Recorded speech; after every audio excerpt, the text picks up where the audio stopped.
Okay, let's just jump right in. There's a story developing out of Pakistan that is, well, it's pretty staggering. A former prime minister is going blind in prison. And this isn't just a medical emergency. It's a story about power, about politics, and a leader's health hanging precariously in the balance. The reports coming out are shocking. Former Prime Minister Imran Khan is losing his sight behind bars. And the big question here isn't just about his medical condition.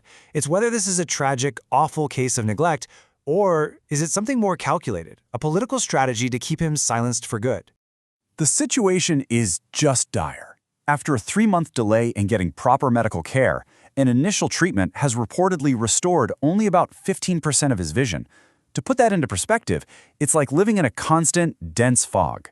You might see shapes, but you couldn't read a book or even recognize a familiar face.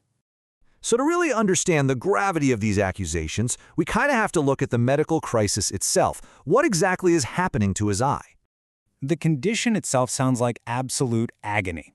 It starts when a blockage causes blood to just pool inside the eye, creating this unbearable pressure. The pain is said to be so intense, so severe, that patients have felt like they wanted to pull their own eye out, all while their vision just steadily fades away. Now look at this timeline, because this is where everything gets really serious.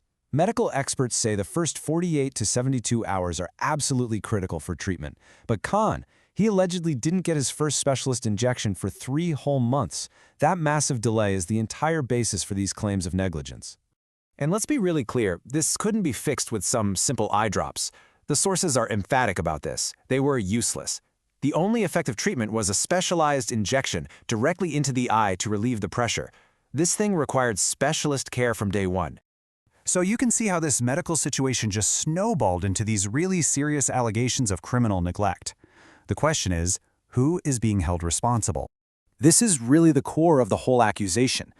On one side, you have a former prime minister complaining for months about excruciating pain and his vision failing, and on the other side, 3 months of alleged inaction. No specialist, no hospital transfer, just silence. The allegations here are very specific. They point directly at the prison jailer. But they also extend much further up the chain of command, suggesting there was a political motive from the powerful state establishment to prevent Khan from being moved to a hospital and getting back into the public spotlight. As you can imagine, these revelations have triggered a powerful and deeply emotional response, not just inside Pakistan, but all around the world. The public reaction has been extraordinary. Social media has been completely flooded with messages of support, with reports of countless young people offering to donate their own eyes to their leader. Now, of course, medical experts confirm an eye transplant isn't a solution for this condition, but the gesture itself, it speaks volumes about the deep connections so many people feel. A really fascinating and pretty stark contrast has emerged. Internationally, this story is trending everywhere. Commentators like the Indian cricket analyst Vikrant Gupta are speaking out. And yet, within Pakistan, there's this notable silence from many who were once his closest colleagues in the sports world, the very people he captained and, as some say, made into heroes. And it seems the frustration isn't just directed outwards. Even within his own political party, there are signs of real strain. This quote, which is attributed to his sisters, just expresses this deep disappointment with party parliamentarians, suggesting they're too afraid of being arrested themselves to take any decisive action. So the source material for this story concludes not with some political rally cry, but with something way more personal. Advice to the former prime minister, framed through the lens of another person's harrowing experience of survival. The core message really shifts here from outrage to strategy.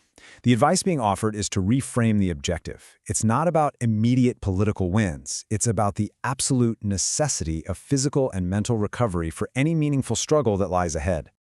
The advice is simple. Prioritize health.